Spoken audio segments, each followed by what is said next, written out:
kabarnya? Saya berharap jawabannya di masing-masing room adalah luar biasa. Karena kita harus semangat, ini adalah KKR Pemuda. Pada malam yang kedua, judul yang akan saya bawakan adalah Tuhan, aku akan pergi penuhi diriku. Tapi sebelum saya mulai pembahasannya, saya ingin kita semua di masing-masing room menyebutkan yel-yel. Yel-yelnya seperti ini. Jika saya bilang, who will go? Kita sama-sama mengepalkan tangan kita dan kita katakan, I will go. Bisa? Kemudian kalau saya bilang, who will go for us?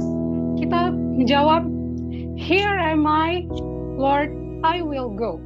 Bisa ya? Oke, kita mulai. Who will go? I will go. Who will go?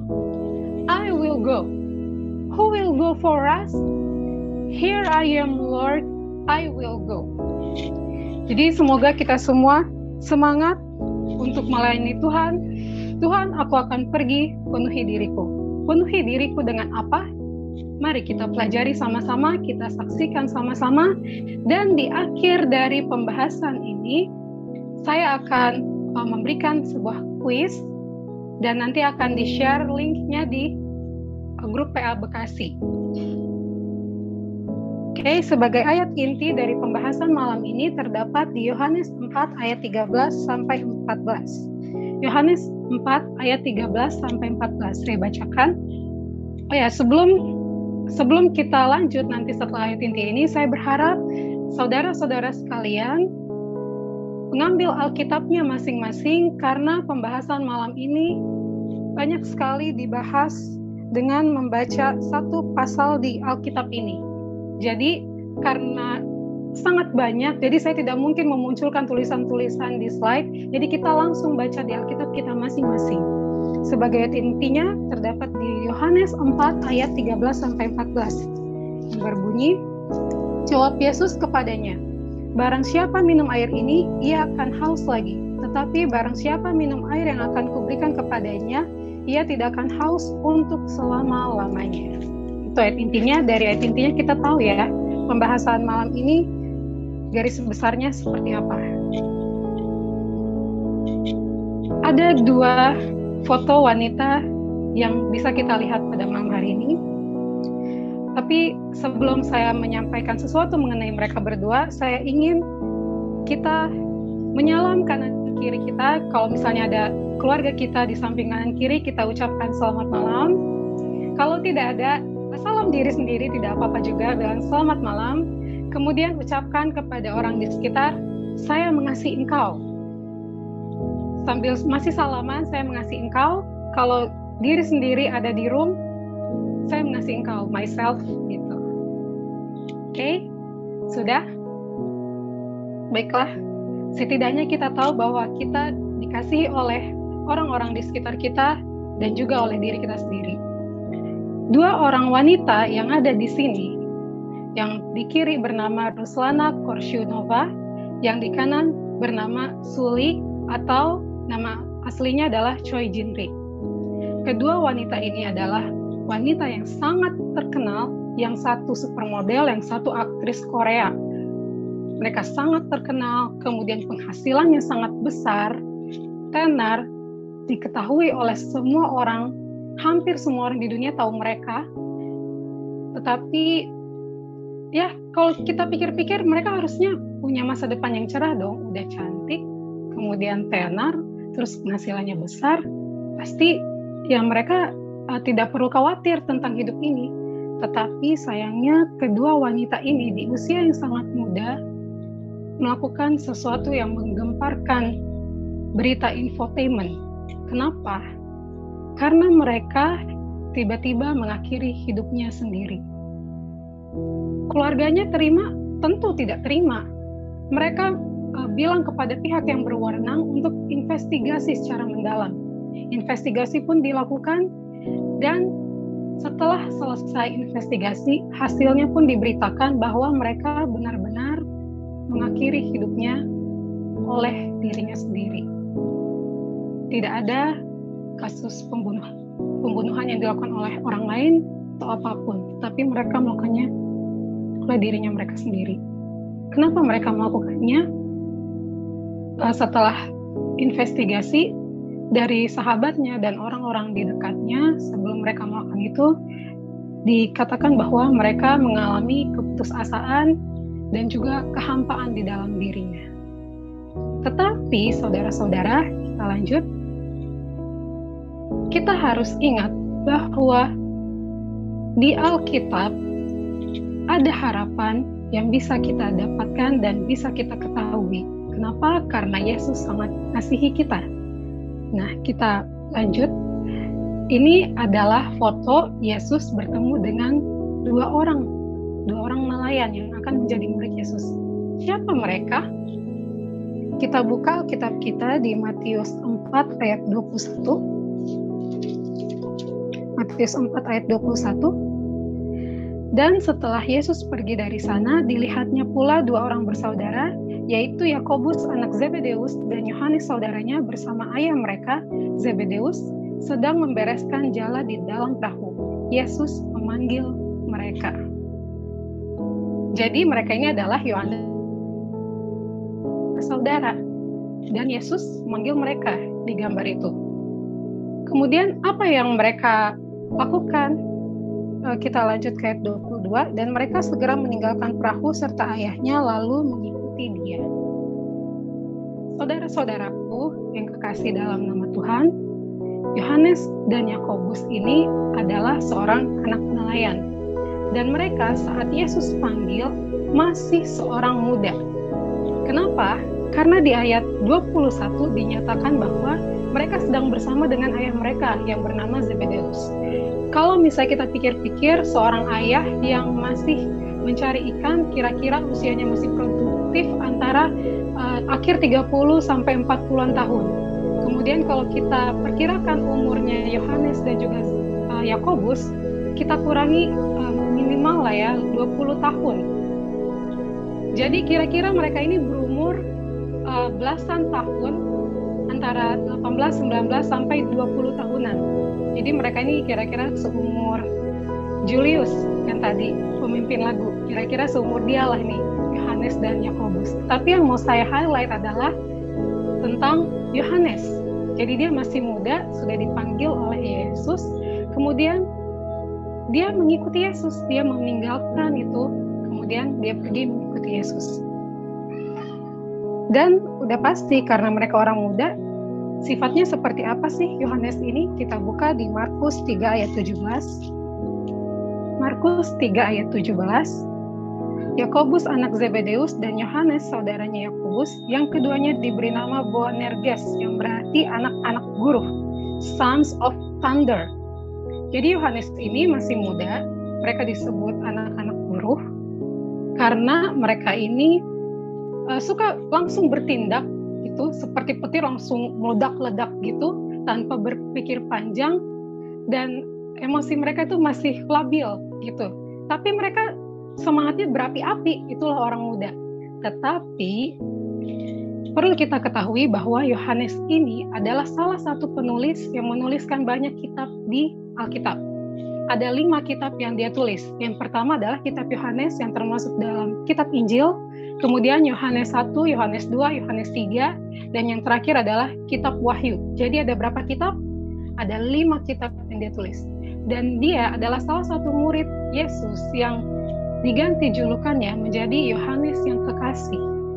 Dan dia juga adalah salah satu murid Yesus yang tidak mengalami mati syahid seperti teman-temannya yang lain, tetapi dia dibuang ke Pulau Patmos, dan di sana dia diasingkan, dan dia menuliskan kitab Wahyu yang merupakan nubuatan.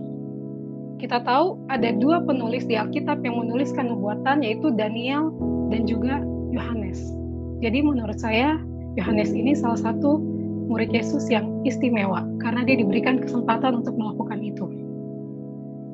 Dan Yohanes inilah yang menulis satu kisah yang membuat kita jadi memiliki pengharapan bahwa hidup kita ini tidak sia-sia gitu. Dialah yang menulis kisah. Kita buka Alkitab kita di Yohanes 4 yang menuliskan kisah yang berjudul Percakapan dengan Perempuan Samaria. Kalau kita lihat di situ di judulnya tidak ada referensi ayat lain, yang berarti bahwa hanya Yohanes satu-satunya penulis yang menuliskan kisah ini di kitab Injil. Jadi kalau mau lihat di kitab Matius, Markus, dan Lukas tidak ada, cuma Yohanes yang menuliskannya. Kisah ini diawali dari perjalanan Yesus. Kita baca di ayat yang pertama. Ketika Yesus mengetahui bahwa orang-orang Farisi telah mendengar bahwa ia memperoleh dan membaptis murid lebih banyak daripada Yohanes, meskipun Yesus sendiri tidak membaptis melainkan murid-muridnya, ia pun meninggalkan Yudea dan kembali lagi ke Galilea. Ayat keempat, ia harus melintasi daerah Samaria. Kita lihat di peta ini, kalau ada yang pakai handphone bisa di zoom out. Itu Judea yang di warna hijau terang. Yesus dari Judea mau kembali lagi ke Galilea atau Galilee di atasnya yang warna kuning. Itu kalau kita lihat jalanannya itu harusnya lewat yang ada garis merah di situ. Itu ya. Tetapi di ayat keempat dikatakan bahwa ia di situ adalah Yesus harus melintasi daerah Samaria. Mengapa Yesus harus melewati Samaria? Apakah itu lebih cepat lewat Samaria? Atau apa? Kenapa Yesus harus lewat Samaria? Gitu. Padahal Yesus bisa jalan melalui lintasan yang sudah ada yang berwarna merah di situ, garis merah. Kita tahu bahwa Samaria dan juga orang-orang Yahudi di zaman dahulu itu tidak berhubungan dengan baik, alias mereka bermusuhan. Kenapa mereka bermusuhan? Begini sejarahnya. Jadi sebenarnya orang Samaria itu adalah orang-orang Yahudi juga. Tetapi mengapa mereka diasingkan? Karena orang-orang Yahudi yang di Samaria itu mereka menikah dengan orang-orang kafir. Jadi orang-orang Yahudi menganggap mereka ini kaum yang hina atau kaum yang terbuang. Jadi mereka menetap di satu kota. Itulah sebabnya mengapa tidak heran kita melihat di peta bahwa Samaria ini berada di tengah-tengah wilayah Israel. Sebenarnya mereka terasingkan karena mereka kawin campur dengan orang-orang kafir, dan mereka ini ada tembok pemisah antara suku, antara ras, dan juga budaya. Jadi sangat berbeda dengan orang Yahudi kebanyakan, dan mereka saling berlomba-lomba. Jadi mereka ini walaupun mereka kawin campur, tetapi bukan berarti mereka benar-benar sudah lupa Tuhan. Tidak. Mereka bersaing gitu antara orang Samaria dan juga orang Yahudi.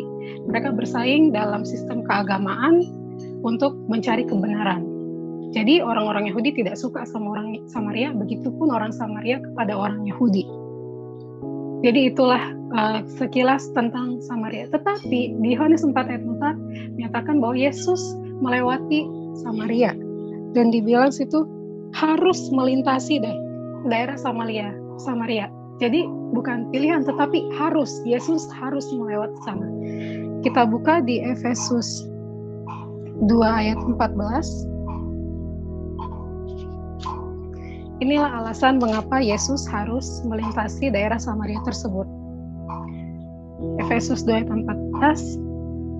Karena dialah damai sejahtera kita yang telah mempersatukan kedua pihak dan yang telah merubuhkan tembok pemisah, yaitu perseteruan. Seperti yang sudah saya sampaikan tadi, ada tembok pemisah antara orang Samaria dan orang Yahudi, dan Yesus melintasi daerah Samaria karena Yesus ingin mempersatukan kedua pihak dan yang telah merubuhkan tembok pemisah. Dia ingin merubuhkan tembok pemisah tersebut. Tembok pemisah itu adalah perseteruan. Yesus ingin menyebarkan damai sejahtera dan ingin merubuhkan tembok pemisah tersebut, sehingga ia harus melintasi daerah Samaria. Kita masuk ke cerita pertemuan Yesus dengan wanita Samaria, tertulis di Yohanes 4. Kita baca di ayat kelima, kita mulai dari sana. Maka sampailah ia ke sebuah kota di Samaria yang bernama Sikar, dekat tanah yang diberikan Yakub dahulu kepada anaknya Yusuf. Di situ terdapat sumur Yakub. Yesus sangat letih oleh perjalanan. Karena itu ia duduk di pinggir sumur itu. Hari kira-kira pukul 12. Jadi saudara-saudara, saat itu panas terik. Kalau jam 12 siang itu udah pasti matahari di atas kepala. Sangat terik. Kalau panas-panas gitu, pasti kita ada satu pikiran, cuma satu aja, yaitu haus. Ingin yang segar-segar atau ingin berteduh gitu. Jadi itulah yang dilakukan Yesus. Di pinggir sumur itu ia duduk di sana dan dia beristirahat. Kemudian di ayat ke-7, maka datanglah seorang perempuan Samaria hendak menimba air. Kata Yesus kepadanya, berilah aku minum. Nah, kalau misalnya bertanya-tanya, kemana murid-murid Yesus? Kan Yesus sudah memanggil tadi Yohanes, Yakobus, dan juga murid-murid lain. Di ayat ke-8 dikatakan, sebab murid-muridnya telah pergi ke kota membeli makanan. Jadi Yesus tinggal di sana sendirian, dan murid-muridnya pergi ke kota untuk membeli makanan. Kemudian ayat ke-9, maka kata perempuan Samaria itu kepadanya, masakan engkau seorang Yahudi minta minum kepadaku seorang Samaria? Dalam kurung, sebab orang Yahudi tidak bergaul dengan orang Samaria. 10. Jawab Yesus kepadanya, jika engkau tahu tentang karunia Allah dan siapakah dia yang berkata kepadamu, berilah aku minum. Niscaya engkau telah meminta kepadanya dan ia telah memberikan kepadamu air hidup. Saudara-saudara, wanita Samaria ini melihat Yesus seperti seorang biasa, seorang pengembara biasa, dan kayaknya dia ini seorang pemimpin. Karena dia memberikan perintah kepada wanita Samaria itu, berilah aku minum. Kemudian dibilang di ayat 10, Yesus menyatakan kedua kalinya, berilah aku minum. Gitu. Jadi wanita Samaria ini belum kenal siapa Yesus itu. Kemudian di ayat ke-11, kata perempuan itu kepadanya, Tuhan, engkau tidak punya timba dan sumur ini amat dalam. Dari manakah engkau memperoleh air hidup itu? Dia ingin tahu.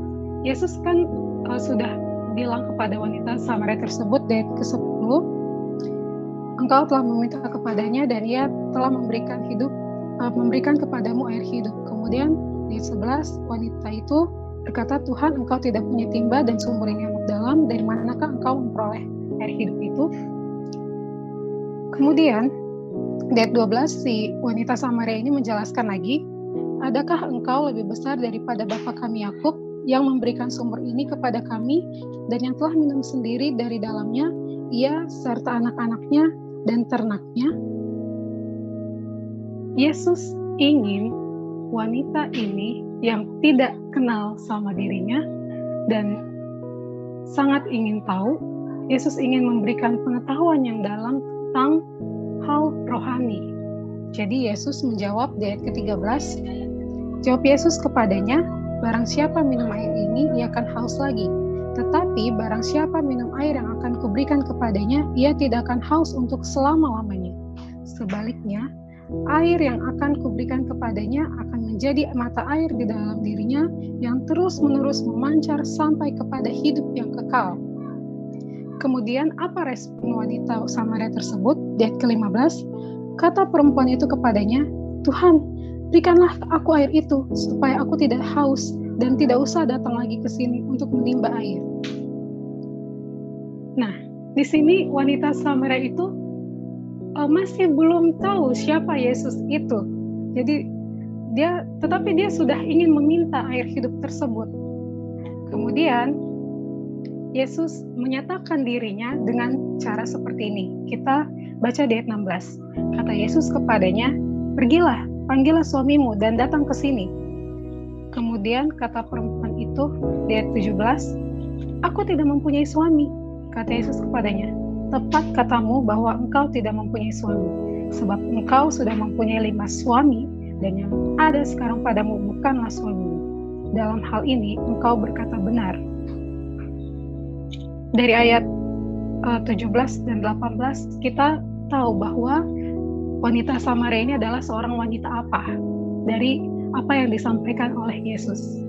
Jadi kita bisa bilang bahwa dia adalah wanita yang tertekan dan juga wanita yang malang. Karena kita lihat di kehidupan masyarakat kita, wanita-wanita seperti yang wanita Samaria ini seperti apa yang dikatakan Yesus itu ya bukan wanita yang punya masa depan yang cemerlang, dan juga bahkan di masyarakat kita tidak dianggap gitu ya. Mereka ini bahkan dibilang perempuan yang hina begitulah ya. Gitu. Bahkan kalau misalnya ada orang yang dekat dengan wanita seperti di cerita ini, itu dijauhi juga. Jadi bukan cuma wanitanya yang dijauhi, tapi orang-orang yang temenan sama mereka dijauhi, keluarganya juga dijauhi. Gitu. Jadi dia dikucilkan oleh masyarakat. Kita lanjut ke ayat 19. Kata perempuan itu kepadanya, Tuhan, nyata sekarang padaku bahwa engkau seorang nabi.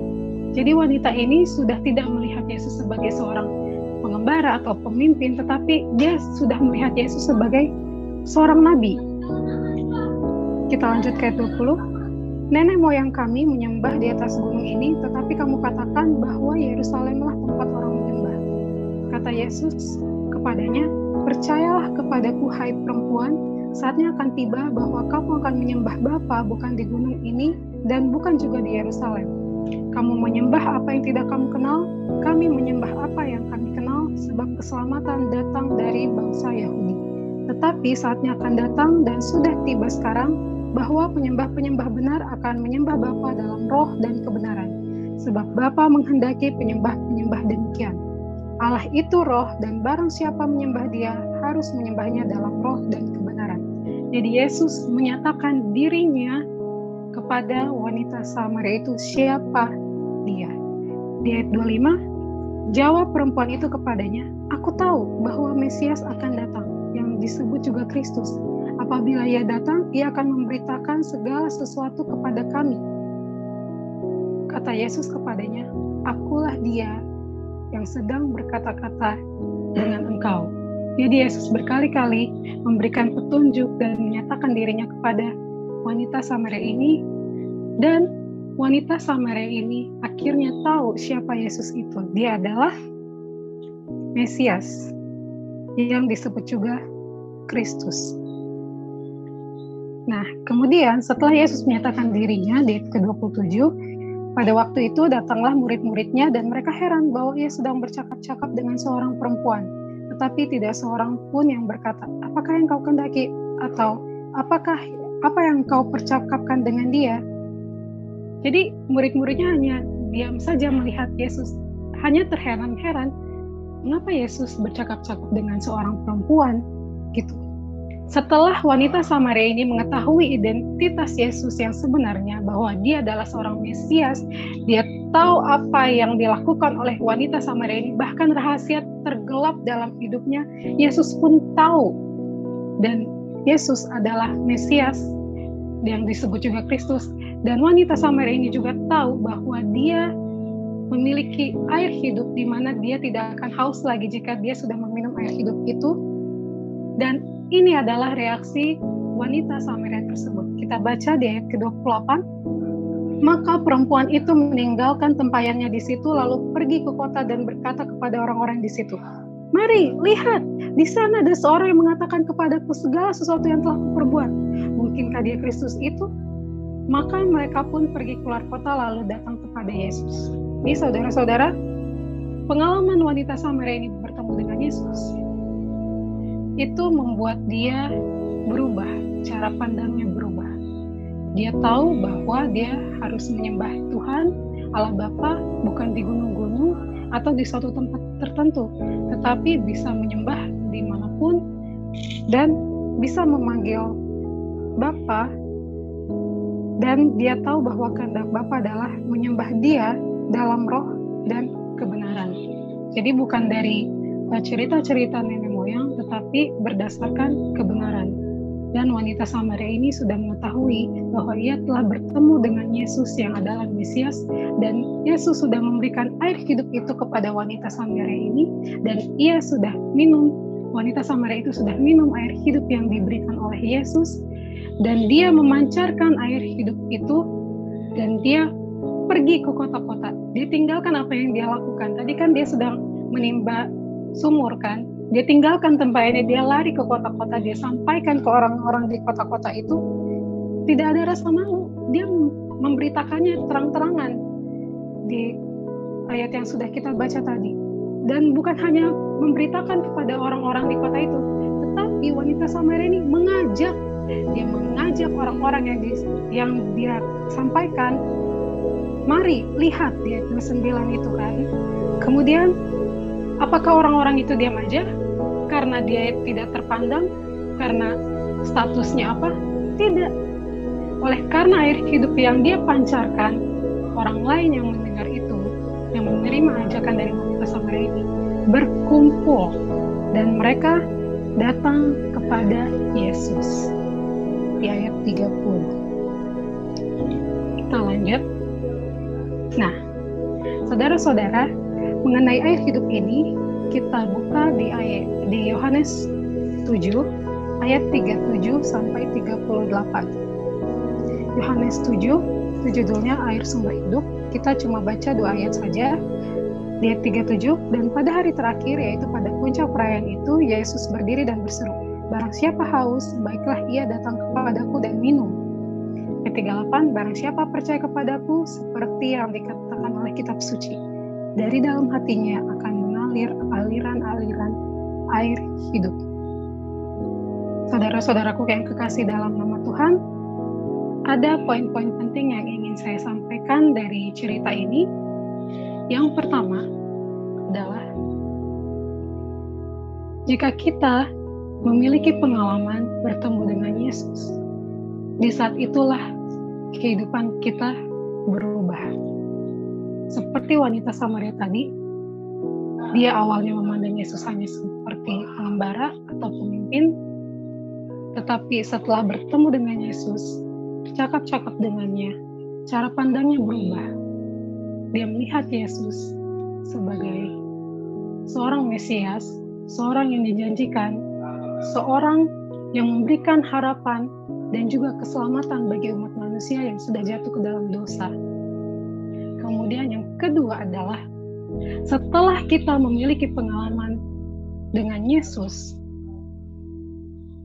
kita tidak mungkin tinggal diam. Seperti wanita Samaria yang tadi, dia meninggalkan tempayannya, dia berlari. Jadi bukan berlambat-lambat gitu, tetapi dia berlari ke kota, menyampaikan kabar baik yang sudah dia alami kepada orang-orang di sekitarnya tanpa rasa malu. Jadi saat kita sudah mengetahui siapa Yesus itu, kita memiliki pengalaman bersama dengan Yesus, cara pandang kita diubahkan. Seperti pembahasan di malam yang sebelumnya, kita akan pergi. Kita tidak akan tinggal diam. Kita langsung pergi dan memberitakan itu kepada orang-orang di sekitar kita. Karena apa? Karena kita sudah meminum air hidup itu. Seperti yang sudah kita baca di Yohanes 7 ayat 37 sampai 38. Dan ada satu hal yang ingin saya tekankan adalah, barang siapa haus, baiklah ia datang kepadaku. Kunci itu adalah Yesus. Baiklah ia datang kepada Yesus dan minum. Jadi jika kita merasa hidup kita hampa, kosong, tidak tahu arah, dan mulai putus asa, datanglah kepada Yesus dan minumlah air hidupnya. Barang siapa percaya kepadaku, dia 38, kepada Yesus, barang siapa percaya kepada Yesus, seperti yang dikatakan oleh kitab suci, dari dalam hatinya akan mengalir aliran-aliran air hidup. Jadi itu tidak akan berhenti sama kita, tapi air hidup itu akan terus mengalir. Kita pancarkan ke sekitar kita dan orang lain juga meminumnya, dan orang tersebut akan datang juga kepada Yesus. Jadi seperti wanita Samaria itu yang pergi lari ke kota dan menyampaikan kepada orang-orang di kota Samaria itu mengenai apa yang ia alami. Dan ini adalah sebuah cerita, kisah nyata yang terjadi di Amerika Serikat. Jadi ada seorang nelayan di situ. Kita lihat ini cuman figur aja, jadi bukan kapal yang sesungguhnya, hanya figur. Jadi dia sedang pulang dari laut dan dia ingin melintasi Golden Bridge, itu di San Francisco. Jadi dia sudah membawa bertonton ikan salmon yang seharga kalau dirupiahkan sekarang 45 juta rupiah. Jadi banyak sekali tangkapannya pada hari itu. Jadi dia senang, dia mau kembali ke pelabuhan, dia mau jual itu ikan salmon. Jadi dia sudah ada pikiran, rencana-rencana, wah saya nanti bisa nih istirahat sebulan 45 juta, lumayan kan kasih begini-begini. Jadi dia udah ada rencana gitu. Dia senang sekali pulang membawa perahunya, tetapi pada saat dia ingin melintasi jembatan Golden Gate itu, yang warna merah di gambar itu, dia melihat banyak sekali kepala manusia naik turun di permukaan air. Kenapa? Karena mereka tenggelam, dan itu banyak banget. Jadi yang saya baca itu lebih dari 60 orang gitu. Jadi mereka naik kapal penumpang, tetapi kapal penumpangnya terbalik dan mereka berusaha untuk bertahan hidup gitu. Jadi mereka mengapung-apung di atas permukaan air. Nelayan tersebut menangis melihat kejadian itu. Dia menangis, dia terharu, dia ingin menolong mereka, tetapi apa yang harus saya lakukan? Sedangkan kapal saya penuh dengan ikan-ikan salmon dan ini, wah, jadi dia nangis, tapi dia juga bingung apa yang mau dia lakukan. Tetapi setelah orang-orang tadi udah putus asa, tangannya sudah ke atas gitu, terus yang tadinya teriakannya kencang, lambat laun mulai memudar, disitulah dia lihat bahwa orang-orang itu sudah mulai putus asa. Dan sebenarnya dia ini berharap ada perahu lain yang kosong yang mau menyelamatkan mereka, tetapi tidak ada lagi perahu yang lewat situ, tidak ada lagi kapal yang lewat situ, cuma dia dan kapalnya dan ikan-ikan salmon yang memenuhi kapalnya. Apa yang dia lakukan? Dia membuang ikan salmon itu. Dia sudah tidak peduli lagi. Dia sudah melihat orang-orang banyak yang putus asa, sudah mau tenggelam. Dia buang itu ikan salmon yang seharga 45 juta rupiah itu. Kemudian dia selamatkan itu orang-orang satu persatu. Jadi di kapalnya itu muat 54 orang. Kemudian sisanya 16 orang lagi itu, dia punya tali yang biasanya untuk jangkar, dia lepaskan itu dari jangkar. Kemudian dia ikatkan itu ke salah satu tiang di jembatan tersebut. Kemudian diarahkan orang-orang yang tidak muat di kapalnya itu untuk memegang tali itu sampai regu penyelamat datang menyelamatkan mereka. Dan ini ada satu kalimat dari nelayan tersebut yang disampaikan ke wartawan yang ingin saya sampaikan. Dia bilang, aku harus menyelamatkan sebanyak mungkin yang bisa diselamatkan. Jadi saudara-saudara terkasih dalam nama Tuhan, saat kita sudah meminum air hidup itu, saat kita sudah memiliki pengalaman bersama Yesus, saat kita sudah berubah cara pandang kita mengenai Dia, mengenai Tuhan Allah yang kita sembah, kita tidak bisa tinggal diam. Kita harus ingat bahwa banyak sekali orang-orang di luar sana yang putus asa seperti orang-orang yang tenggelam di sekitar jembatan tadi sudah mengangkat tangan mereka, walaupun kita nggak lihat secara langsung ya mereka angkat tangan ke atas, tetapi dari wajah mereka, dari cerita mereka, mungkin mereka adalah orang sekitar kita tahu di luar sana banyak orang yang sudah putus asa, hampa, tidak tahu tujuan hidup. Kemudian mungkin ada yang tertekan, ada yang malang dan sebagainya, yaitu pergumulan-pergumulan hidup lainnya, membutuhkan pengharapan dan juga keselamatan yang hanya bisa ditemukan melalui Yesus Kristus. Jadi, apa yang harus kita lakukan? Sama seperti wanita Samaria tadi, dia sudah tahu itu, dia pergi. Jadi saya berharap kita semua di sini yang sudah mendengarkan pembahasan mengenai firman Tuhan ini, kita ingat-ingat apa yang terjadi dalam hidup kita. Kita ingat-ingat apa komitmen kita, apa tujuan hidup kita, dan kita ingat-ingat juga ada tugas kita. Kita tidak bisa tinggal diam. kita harus pergi dan katakan, I will go. Jadi, seperti yang di malam pertama, saya ingatkan kembali saat Tuhan berkata kepada Nabi Yesaya, siapa yang akan kutus? Jawab Nabi Yesaya, inilah aku, utuslah aku. Itulah yang Tuhan inginkan bagi kita yang sudah menerima air hidup itu dan sudah meminumnya, kita pancarkan. Jadi jangan mampet di kita, tapi kita pancarkan ke orang-orang di sekitar kita, supaya mereka juga datang kepada Yesus, memiliki pengharapan hidup dan juga keselamatan yang sudah kita terima. Dan inilah moto kita sepanjang KKR Pemuda dan juga sepanjang tahun ini, yaitu I will go. Aku akan pergi. Biarlah kita yang sudah mendengarkan firman Tuhan ini tergugah hatinya dan juga rindu untuk melayani Tuhan dan rindu untuk membagikan air hidup yang sudah kita terima itu kepada orang-orang di sekitar kita, dan kiranya Tuhan memberkati kita semua. Jangan lupa untuk mengikuti pembahasan berikutnya di malam-malam berikutnya sampai ke penutupan. Jadi jangan lewatkan satu malam pun, karena kita akan belajar bagaimana caranya mengatakan I will go dengan penuh persiapan. Jadi kita I will go bukan dengan tangan kosong, tapi dengan persiapan. Sebab itu kita perlu belajar bersama-sama sampai ke penutupan. Sekian pembahasan yang bisa saya sampaikan pada malam hari ini. Tuhan memberkati kita semua.